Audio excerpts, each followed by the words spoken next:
안녕하세요. 광주 미TV입니다. 오늘은 시험관하기 시술하시는 분들에게 걱정이 되는 부분 중 하나인 내막이 얇은 경우에 대해 왜 이런 문제가 생기는지, 적절한 내막 두께는 얼마나 되는지에 대해 간단히 알아보도록 하겠습니다.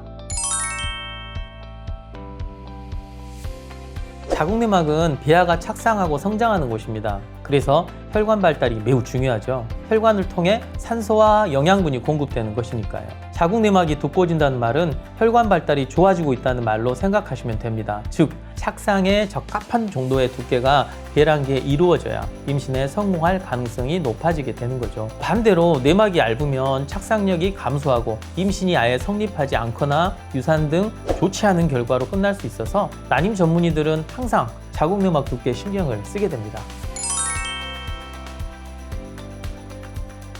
네, 여성의 자궁내막은 생리 중 배란기 그리고 분비기라고 하는 세 가지 상황으로 나눠서 설명해야 합니다. 지금 나오고 있는 초음파 사진은 생리 중에 찍은 건데요. 우측 하단에 보면 두께가 3mm 정도로 매우 얇은 것을 아실 수 있습니다. 생리 중이라 당연히 내막이 깎여 내려가 이렇게 얇은 것이 정상적이라 생각하시면 됩니다. 지금 보시는 사진은 배란기 때 자궁내막입니다. 빨간 화살표가 두께를 표시한 건데요. 대략 한 10mm 정도로 두꺼워서 착상하기 좋은 상태이고, 파란색 화살표는 자궁내막의 윗벽과 아랫벽이 만나서 생긴 하얀 실선을 보여주는 건데요. 그 위쪽 내막의 경계와 아래 내막의 경계까지 이렇게 세 개의 실선이 선명하게 잘 보이는 상태가 저희 난임 의사들이 바라는 자궁내막의 배란기 모습입니다. 그런데 여러 치료를 해도 아까 생리 중에 관찰된다던 형태의 얇은 내막이 배란기처럼 두꺼워지지 않는 것이 문제가 되는 것이다, 이렇게 생각하시면 되겠습니다. 즉, 28주기 여성에 있어서 생리 시작하고 19일째부터 24일째 사이에 내막의 두께가 8mm가 되지 못하는 경우를 우리는 내막이 얇다라고 표현하는 거죠.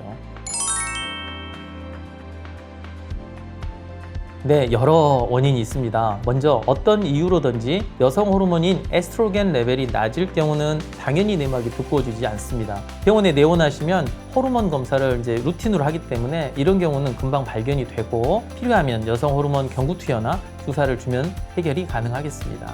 두 번째로 자궁내강의 인위적인 시술 등으로 인해서 문제가 발생한 경우를 생각해 볼 수 있겠습니다. 유산수술을 여러 번 했거나 유산수술 후 제대로 된 항생제 치료가 되지 않아서 염증이 발생한 경우에는 자궁내강이 서로 달라붙어서 유착이라는 게 발생해서 내막이 두꺼워지지 않는 그런 경우가 발생합니다. 또는 감염에 의해서 내막의 기저층이 데미지를 입게 되는 그런 경우도 있는데요. 예를 들어 결핵성 자궁 내막염 등이 발생하면 내막의 기저층, 손톱으로 치면 손톱이 자라게 하는 그 뿌리가 손상돼서 아예 내막이 두꺼워지지 않는 경우까지 발생하기도 합니다. 다른 원인으로 생각해 볼 수 있는 것은 바로 자궁 근종인데요. 근종이 커지면서 혈관을 물리적으로 눌러서 문제가 되기도 하고, 자궁 내강 안으로 자라나서 내막 발달을 막기도 합니다. 또한 자궁 근종은 스스로 커나가기 위해서 혈관이 필요하다 보니까 자궁으로 들어온 혈관이 내강에 충분히 혈액 공급을 해줘야 되는데 그렇지 못하고 자궁 근종에게 영양 공급을 위한 혈액을 뺏기는 상황도 생각해 볼 수 있습니다. 제가 예전에 자궁 색전술이라는 것을 하신 분을 자궁경 검사를 한 적이 있는데요. 색전술이라는 게 뭐냐면 자궁으로 가는 혈관을 막는 거라 혈액 공급이 안 되다 보니까 자궁 내막 자체가 이렇게 패인 것처럼 군데군데 근육층이 노출돼서 내막이 아예 없어져 버린 그런 경우도 본 적이 있습니다. 혈관을 통한 혈액 공급이 그래서 이렇게 중요한 것이다 보고 알게 되었죠. 마지막으로 드물지만 영양 부족과 심한 빈혈도 내막 두께에 악영향을 줄 수 있다고 하니까 참고 바랍니다. 원인에 대해서는 다음 편에서 심도 있게 다룰 예정이니까 이 정도로 마치도록 하겠습니다. 지금 나오고 있는 그림과 같이 자궁내막의 두께가 배란기 때 7에서 10mm 정도 되는 게 가장 이상적인 내막 두께가 되겠습니다. 얇아도 문제지만 너무 두꺼워도 임신이 잘 안 되는데요.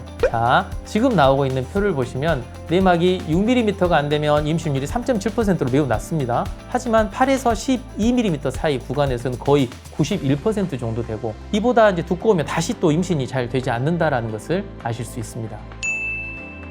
자, 오늘은 자궁내막이 어떤 기능을 하고 어떤 경우에 내막이 얇아지고 임신이 되지 않는지, 임신에 성공하기 위한 적절한 내막 두께는 얼마나 되는지에 대해 알아보았습니다. 내막이 얇아 마음고생하고 계신 분들이 적지 않습니다. 그래서 다음 시간에는 얇은 내막의 치료 방법에 대해 모두 알아보도록 그렇게 하겠습니다. 정부에서 인정하고 있는 것과 그렇지 못한 것까지 모두 망라해서 시술 등을 정리해 볼 테니까요. 다음 영상에서 뵙도록 하겠습니다. 감사합니다.